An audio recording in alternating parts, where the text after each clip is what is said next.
जय हिंद प्यारे बच्चों। आज हम इस वीडियो के माध्यम से समझेंगे अनुच्छेद लेखन होता क्या है, अनुच्छेद लेखन को करते कैसे हैं, जिससे हमें एग्जाम में पूरे के पूरे मार्क्स मिल सके, यानी कि अच्छे नंबर आ सके। ठीक है, तो आपके लिए वीडियो बहुत ही महत्वपूर्ण होने वाला है, तो अंत तक इस वीडियो को जरूर देखें, जिससे आप परीक्षा में अच्छे नंबर हासिल कर सको। ठीक है बेटा, कि जो अनुच्छेद लेखन होता है वह एक पैराग्राफ में लिखा जाता है, इसे इंग्लिश में पैराग्राफ कहते हैं। ठीक है बेटा, तो इसका पैराग्राफ यानी कि आप इस पैराग्राफ जब लिख रहे हो, अनुच्छेद लिख रहे हो, तो उसमें ना कोई हेडिंग इस्तेमाल की जाती, ना ही कोई अलग अलग पैरा में इसे लिखा जाता है, सिर्फ एक सिंगल पैराग्राफ में इसको लिखा जाता है। ठीक है, और उसमें सभी बातों को समाहित करते हुए चलना होता है, जिस भी टॉपिक पर अनुच्छेद लिखना होता है। ठीक है, इसे रटा नहीं जा सकता, इसे रट नहीं सकते, यानी कह सकते रटने की से जरूरत नहीं होती। बस आप एक अच्छी सी तकनीक से आप अच्छे नंबर लेके आ सकते हो। आपको सिर्फ 4 स्टेप फॉलो करने हैं, जिसे आप इसे बहुत अच्छी तरह से कर सकते हैं। ठीक है बेटे, तो आइए शुरुआत करते हैं इसकी।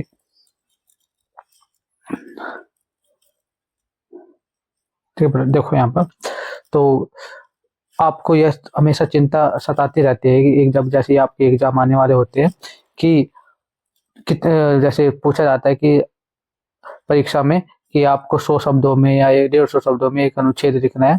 ठीक है, तो आपको ये माइंड में ये रहता है कि हम 100 शब्द को पूरा कैसे करेंगे, हमें क्या लिखना है, ऐसा क्या लिखेंगे हमारे शब्द 100 शब्द पूरे हो जाए, शब्द कम ना पड़ जाए, तो फिर क्या करें। ठीक है, पूरे नंबर हम कैसे प्राप्त करें, किसमें, अनुच्छेद लेखन में। ठीक है, यानी कि पैराग्राफ में।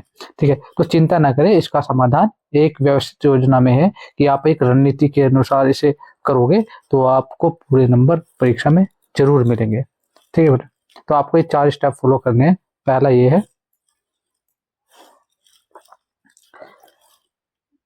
कि विषय को समझना, जो विषय दिया गया है, जिस विषय पर अनुच्छेद लिखना है, पहले उसको समझना है। दूसरा माइंड मैपिंग या ब्लूप्रिंट तैयार करना है कि हमें क्या क्या चीज इसमें लिखनी होगी। फिर लेखन रचना, कि हमें किस तरह से लिखना है, पहले क्या लिखना है, उसके बाद क्या आएगा, उसके बाद क्या आएगा, स्टेप बाय स्टेप। ठीक है, फिर पुनरीक्षण, यानी कि जो हमने लिखा है तो इसे एक बार देख ले, पढ़ ले कि हमने जो लिखा है वो सही लिखा है, इसमें कोई गलतियां तो नहीं है। तो इसे स्टेप बाय स्टेप समझते हैं। आइए देखते हैं कि विषय को डिकोड करना, यानी जो विषय दिया गया है जिसपे हमें लिखना है, तो उसे हम किस तरह से लिखे, उस पर जो हमारे पूरे शब्द भी हो जाए और हमें अच्छे नंबर भी आ जाए। विषय को कम से कम 2 बार ध्यान से पढ़े और कीवर्ड खोजे। जैसे जो विषय दे रखा, फॉर एग्जाम्पल के उदाहरण के लिए समय का सदुपयोग, कि आपको समय का सदुपयोग पर निबंध लिखना है। ठीक है, सदुपयोग होता है सही उपयोग, कि हम किस तरह से सही तरीके से हम लिखे। ठीक है, और समय यानी कि वक्त, कि प्लस कीवर्ड हो गया समय और सदुपयोग, समय का सदुपयोग पर हमें कि जब हम समय को किस तरह से उपयोग में ला सके, सही साबित हो। ठीक है, सफलता मिल सके हमें जीवन में। ठीक है, तो यहाँ पर यह सिर्फ समय की बात नहीं है, सही उपयोग की बात है, समय को सही से इस्तेमाल करने की बात की गई है। ठीक है, दूसरा ब्लूप्रिंट होता क्या है कि उत्तर पुस्तिका यानी कि जो आंसर शीट के आखिरी पेज पर आप जाएं, आखिरी पेज पर अपना शब्द वो लिख ले, जो टॉपिक दिया गया है, जैसे समय का सदुपयोग दिया गया है तो उसे लिख ले, और विषय को बीच में लिखे, और उसके चारों तरफ जो आपके दिमाग में आ रहा है उससे संबंधित, उस टॉपिक से संबंधित, तो वो लिखते जाएं। दिमाग में आने वाले सभी शब्द, विचार, सवाल चारों तरफ लिख दे। इसे इसे कहते हैं माइंड मैपिंग, यानी ब्लूप्रिंट। ठीक है, तो जिससे आप उस पर वाक्य बना सको, लिख सको अधिक से अधिक। ठीक है, तो देखो इससे क्या होगा कि 5 मिनट में आपके पास इतने सारे विचार होंगे कि शब्द कम पढ़ने लगेंगे। ठीक है, फॉर एग्जाम्पल के लिए, उदाहरण के लिए इस तरह से, जैसे समय का सदुपयोग यहाँ पर दे रखा है। तो इसमें क्या है कि क्यों जरूरी है समय का सदुपयोग, किस लिए, सफलता हासिल करने के लिए, जीवन में सफल होने के लिए। ठीक है, तो फिर क्या है, अगर दुरुपयोग करेंगे, हम समय का सही से इस्तेमाल नहीं करेंगे, तो परिणाम क्या होंगे, पछतावा होगा, हम असफल हो जाएंगे। ठीक है, जिंदगी में। फिर कहावत, उससे संबंधित कोई कहावत लिखे, जैसे काल करे सो आज कर। ठीक है, उदाहरण के तौर पर किसी एक प्रसिद्ध व्यक्ति का जो सभी जानते हो उसका उदाहरण दे दे, ऐसी चीज़ का उदाहरण दे जिससे सब अवगत हों।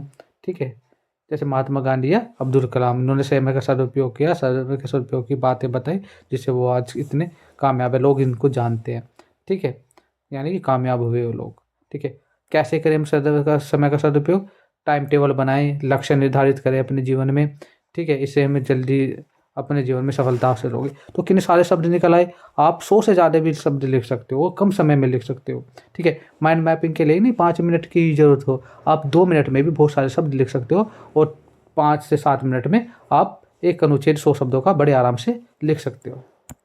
ठीक है बेटे, आगे देखो कि जो तीसरा स्टेप, लेखन संरचना।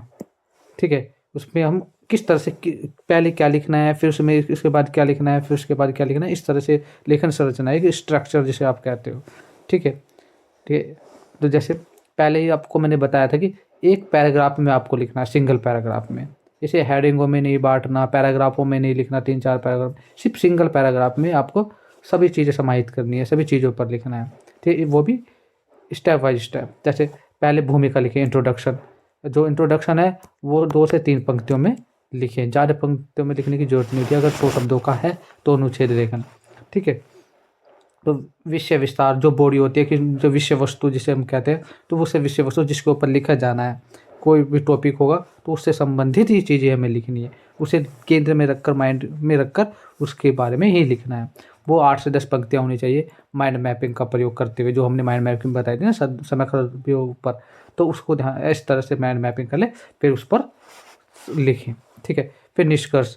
निष्कर्ष में यानी कंक्लूजन में अपने संदेश जरूर दें, और उससे शिक्षा क्या मिली है, या मतलब संदेश जरूर दें, और सुझाव, अपने सुझाव अगर आपको देने हैं तो आप उसमें अपने सुझाव भी दे सकते हैं।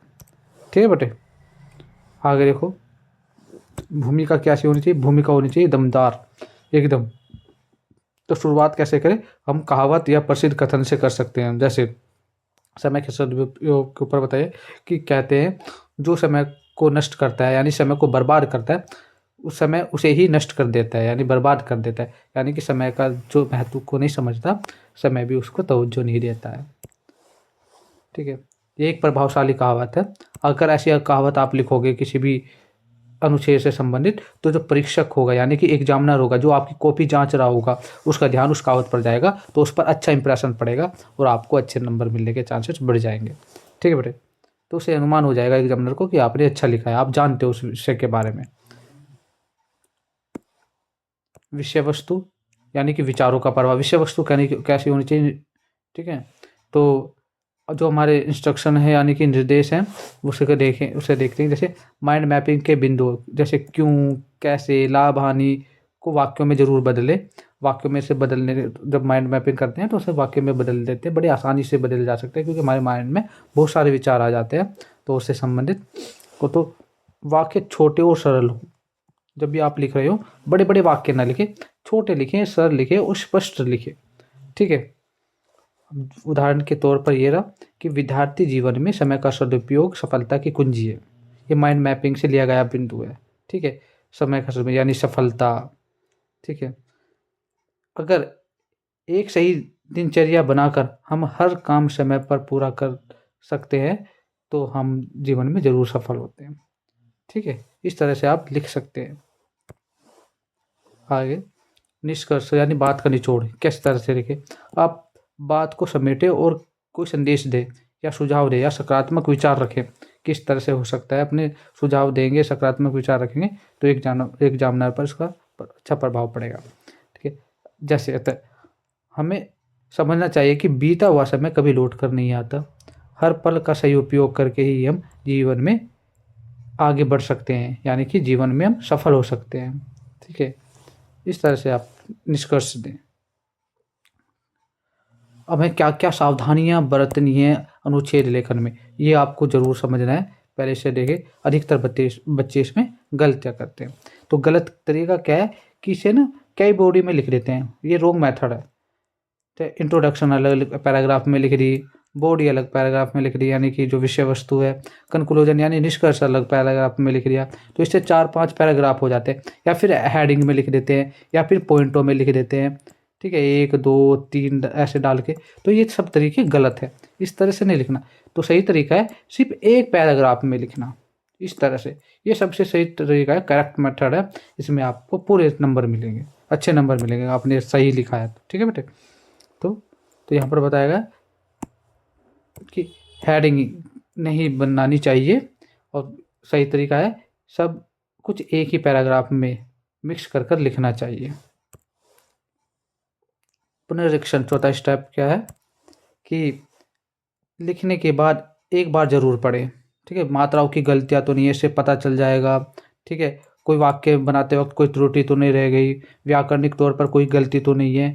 तो ये सब चीज़ें हमें क्लियर होती चली जाएंगी, तो हम उसे करेक्ट कर सकते हैं उसी समय पे। ठीक है बेटे, तो इन चीज़ों का ध्यान रखें। ठीक है, पढ़ते समय हमें क्या होता है कि हमें जो गलतियाँ करते हैं वो हो जाती है, ठीक है, तो वो पकड़ में आ जाती हैं, हम उसे तुरंत ठीक कर सकते हैं। ठीक बेटे। अब यहाँ पर देखो, इसमें बहुत से बच्चे ये गलतियाँ करते हैं अनुच्छेद लेखन लिखने में, कि शब्दों का दोहराव रोके, यानी कि शब्दों को, एक ही शब्द को कई कई बार, एक ही वाक्य को कई बार लिख देते हैं। एक ही शब्द बार बार लिखने से क्या होता है, इंप्रेशन खराब होता है। अगर पर्यायवाची यानी सिनोनिम्स का प्रयोग करेंगे तो उसका अच्छा प्रभाव पड़ेगा। ठीक है, तो एक ही शब्द को बार बार ना लिखें। तो अगर आपके मन में कोई विचार नहीं आ रहा तो एक ही शब्द को कई पर्यायवाची शब्दों का प्रयोग करके उस वाक्य को लिख सकते हैं। ठीक है, फॉर एग्जाम्पल देखो, जैसे कोशिश है, ठीक है, इसका सिनोनिम्स यानी कि पर्यायवाची है प्रयास है, आप प्रयत्न है, तो इस तरह से आप लिख सकते हैं। बात तो वही रहेगी, लेकिन लहजा अच्छा हो जाएगा, तरीका बदल जाएगा बात को कहने का। ठीक है, तो आपको इस हमेशा ऐसी बात चीज ध्यान में रखनी है। सीमा और संतुलन, कि विषय से ना भटके। अधिकतर क्या होता है, टॉपिक किसी चीज़ का पर दिया होता है और बच्चे किसी और चीज़ के ऊपर लिख देते हैं। तो ऐसा ना करें, आप अपने टॉपिक से भटके नहीं, टॉपिक पे ही बात करें। आप टॉपिक पे बात करोगे तो आप अच्छा, मतलब अच्छी दिशा में जा रहे हो, अच्छा लिख रहे हो। एक बात को दूसरी बात से जोड़ते हुए लिखे। ठीक है, एकदम स्पष्ट और सरल भाषा में लिखें। शब्द सीमा, शब्द सीमा में ही लिखे, ज़्यादा लिखने की ज़रूरत नहीं है। मैक्सिमम 1-2 लाइन आप फालतू लिख सकते हैं, या 2-3 लाइन, इससे ज़्यादा ना लिखें। जितना पूछा जा रहा है उतनी ही में ही लिखेंगे। ऐसा नहीं है कि आप ज़्यादा लिख देंगे तो आपको ज़्यादा नंबर मिल जाएंगे, आपको नंबर उतने ही मिलेंगे। ठीक है, ठीक है, इससे क्या होगा, हमें हमारे समय की बचत होगी बेटे। ठीक, बहुत बड़ा लिखे ना, यहाँ पर बताया, बहुत बड़ा लिखने से अच्छे नंबर नहीं मिलते, सही नंबर नहीं मिलते। ठीक है, क्वालिटी होनी चाहिए। आप जितने शब्दों में पूछा जाए उतने ही में लिख रहे हैं तो आपको अच्छे नंबर मिलेंगे। ठीक है, तो इसका अंतिम मंत्र यही है बेटा, अभ्यास। हम जितना अभ्यास करेंगे, यानी कि ट्रिक है, उतना ही हम अपने जीवन में सफल होंगे। सफलता वही, ठीक है, अभ्यास ही सफलता की कुंजी कहा गया है। तो बोलते हैं ना इंग्लिश में, प्रैक्टिस मेक मैन परफेक्ट, वो वाली। ठीक है, ये ऐसे नहीं है बेटा, बड़ी महत्वपूर्ण है ये। ठीक है, क्योंकि ट्रिक्स यही है कि आप अभ्यास करें, सफलता आपको जरूर मिलेगी, स्टेप बाय स्टेप। ठीक है, ट्रिक जानने से ज़्यादा आप है ना प्रैक्टिस करेंगे, तो प्रैक्टिस करेंगे तो आपको अच्छे नंबर जरूर मिलेंगे। आसान से कठिन उदाहरण, पहले आसान उदाहरण पर आप अनुच्छेद लिखने की कोशिश करें, फिर उसके बाद कठिन शब्दों पर, यानी कठिन टॉपिक पर जाएं। तो आप, इससे आपका अभ्यास होगा, और आपका इसको, इसे करने से आपका आत्मविश्वास बढ़ेगा। ठीक है बेटे, तो आप अगर ये करोगे तो आपको बहुत अच्छे नंबर मिलेंगे। ठीक है, तो आज ही एक ऐसा विषय चुने और जिस पर आप लिखें। ठीक है, जिससे आपके आत्मविश्वास बढ़े और आपको पता चले कि आप गलती क्या कर रहे हैं। ठीक है, इसको ज़रूर पढ़ कर देखें। ठीक है, अपने आप ही उसको एग्जाम में या विश्लेषण करें कि गलतियाँ कहाँ की है, तो आप मतलब अच्छा लिख सकते हो फिर। ठीक है बेटा, अगर आपको हमारा वीडियो पसंद आया है तो चैनल को लाइक करें, सब्सक्राइब करें और अपने दोस्तों के साथ शेयर जरूर करें। जल्दी अगले टॉपिक पर जल्दी मिलते हैं, तब तक के लिए जय हिंद।